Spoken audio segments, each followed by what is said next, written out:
What's up, guys? Mr. No Soups back today with another video, and today we are on to the next position in my top 10 rankings by position, which is the shooting guard. Really quick before getting into any of that, I just wanted to thank you guys for all the love and support on the most recent vids. Don't forget to join the Discord. You could also follow me on TikTok and Twitter at the same handle of Mr. No Soups.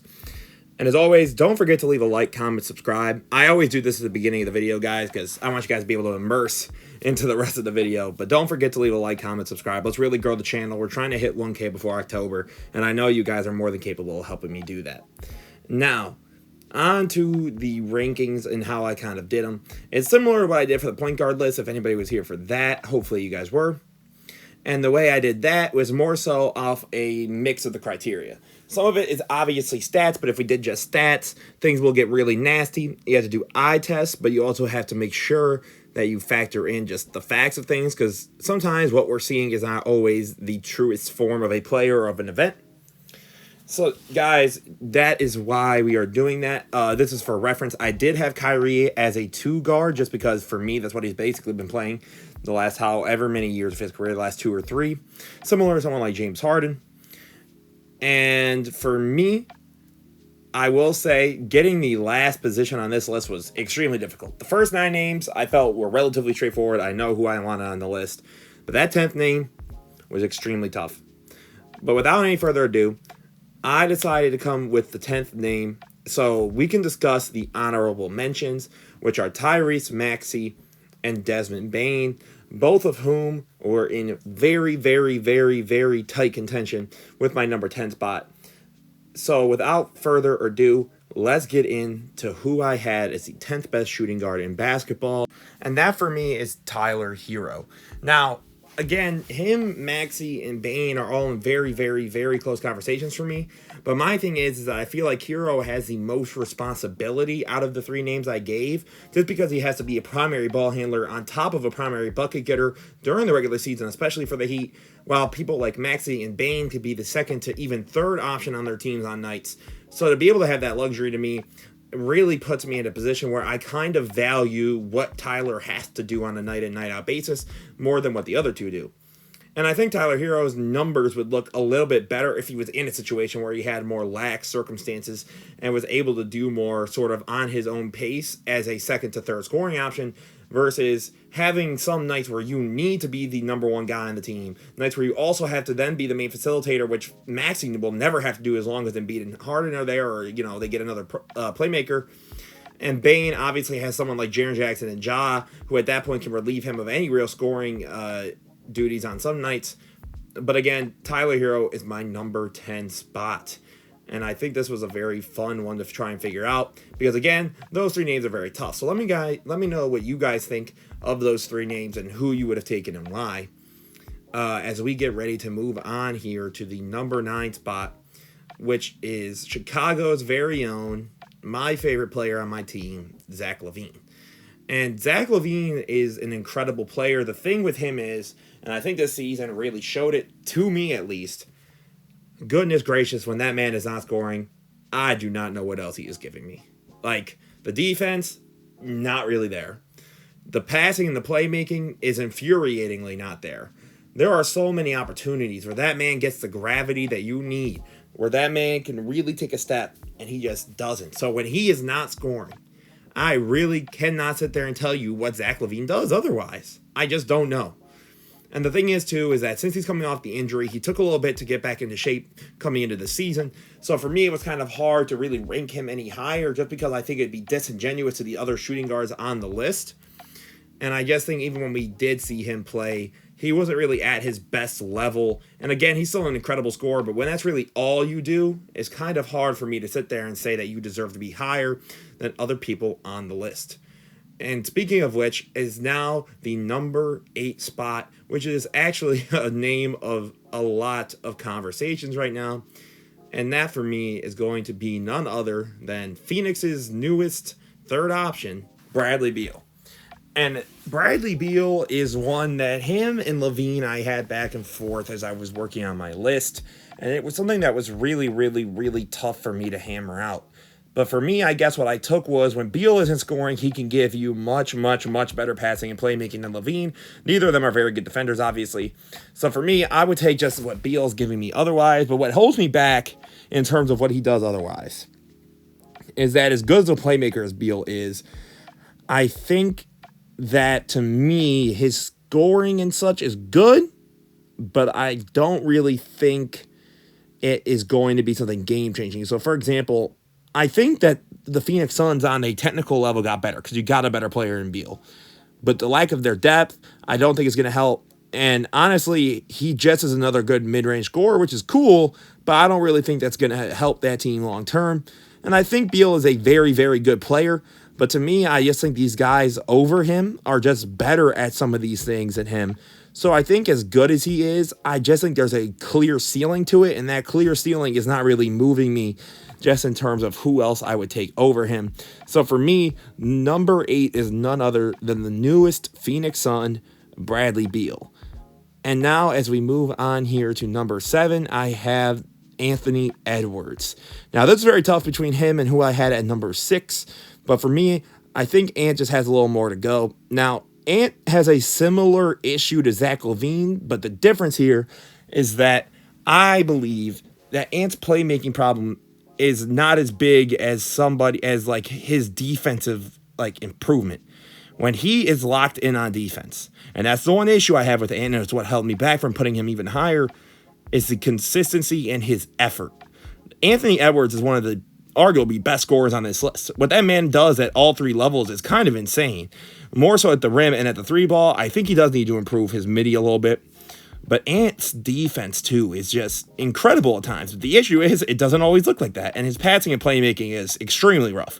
I think that's really where, if he needed to improve on anything going into this offseason, it would be that and maybe just developing a mid-range. But honestly, with how lethal of a 3-ball shooter he can be at times, I don't think it quite matters. And again, I think just this, at this point, with the bottom half of these shooting guards, what else they're giving you really matters.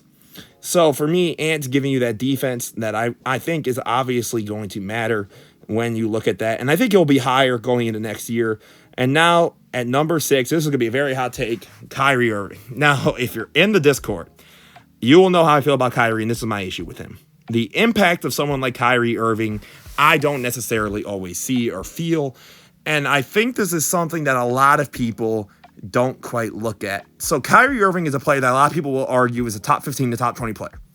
However, in the year since he has left Cleveland, in the postseason, Kyrie averages 22, 5, and 5 on 43% from the field, 35% from 3, and 93% from the line. And that's a drastic decrease from the 25 or 26 he gives you in the regular season on the damn near 50, 40, 90 splits he'll give you in the regular season. So at that point, I sit here and I go, why is he never held to the same standard these other top 15 to top 20 guys are?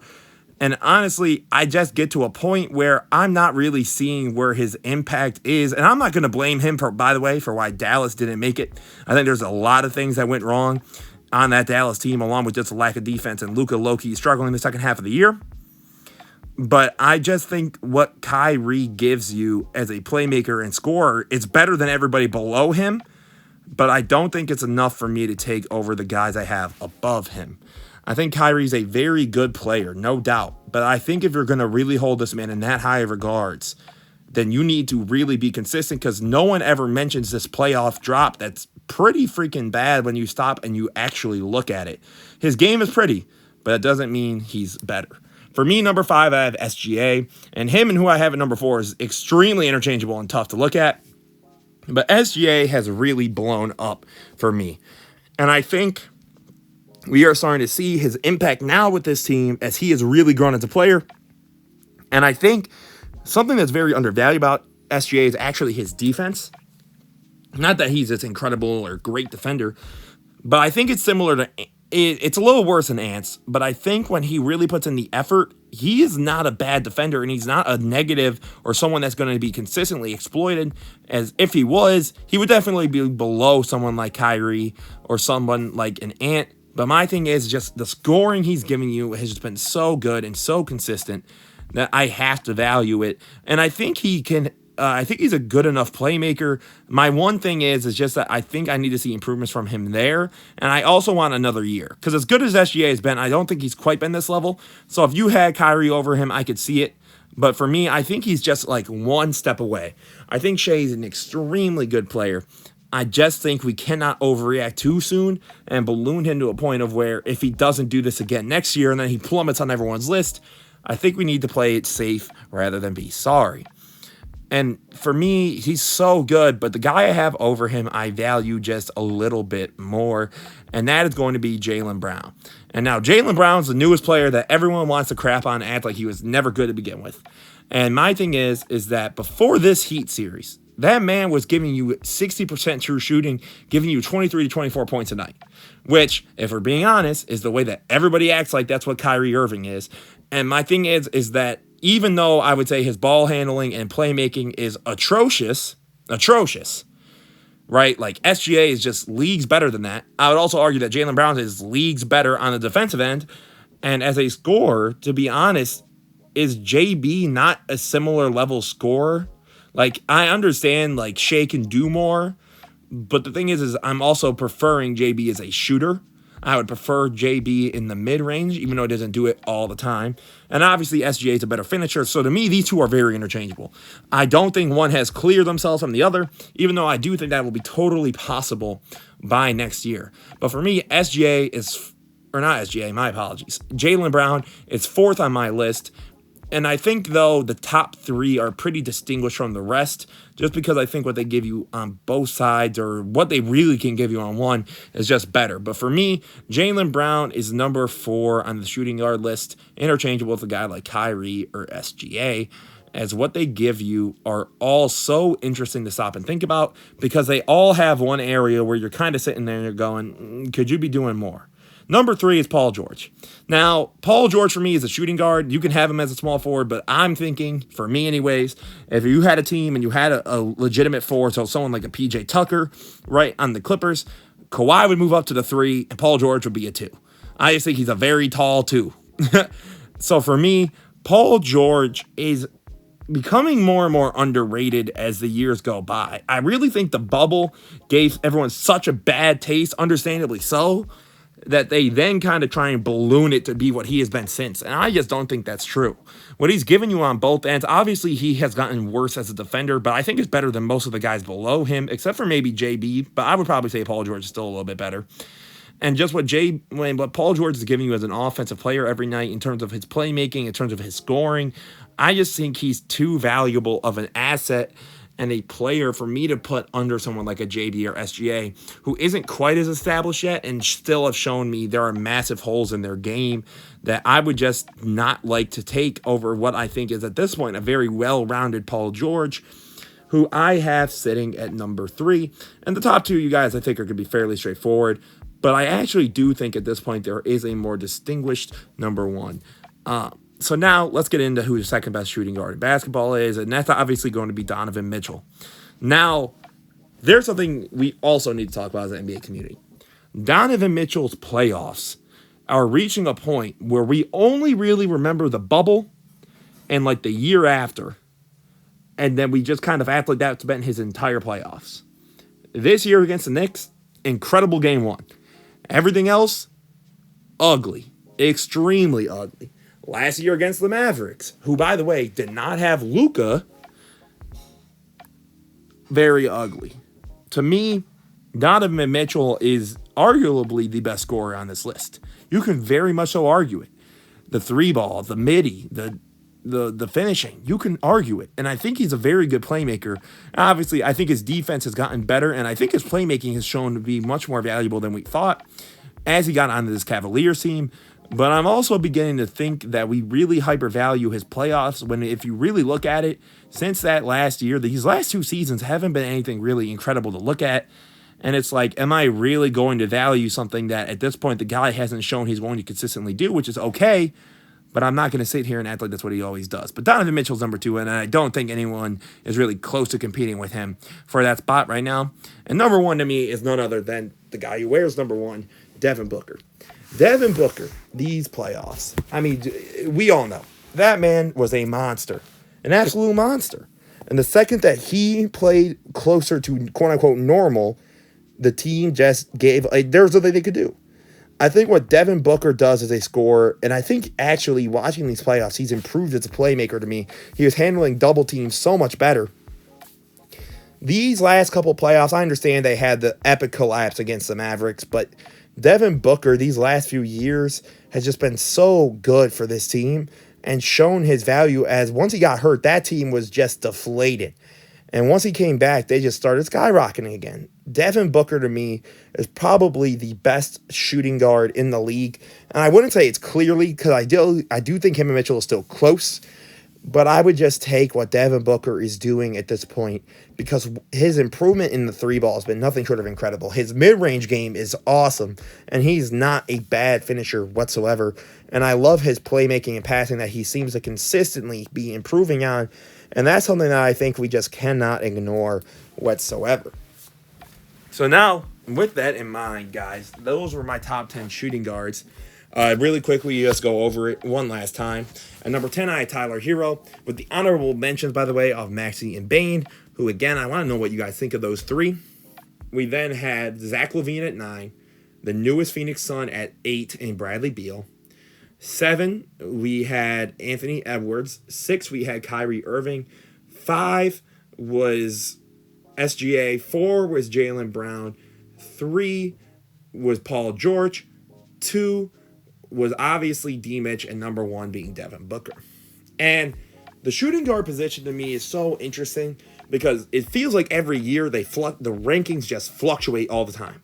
I feel like Paul George is the only consistent one in terms of yeah, he's 3 or 2 or maybe 4, but he's always lingering in that 2 to 4 range, and everyone else just kind of slides in and out and flies all around. Because I remember before, Zach Lavine and Jaylen Brown was a conversation, which I'm going to be honest, I feel like if you ask a casual NBA fan now, they would not really think of it as a conversation. Maybe if they really, really, really hypervalue just how bad JB was in these last playoffs, but then you would just kind of ask what Zach Lavine's done in the playoffs either, and then, well, that conversation's over.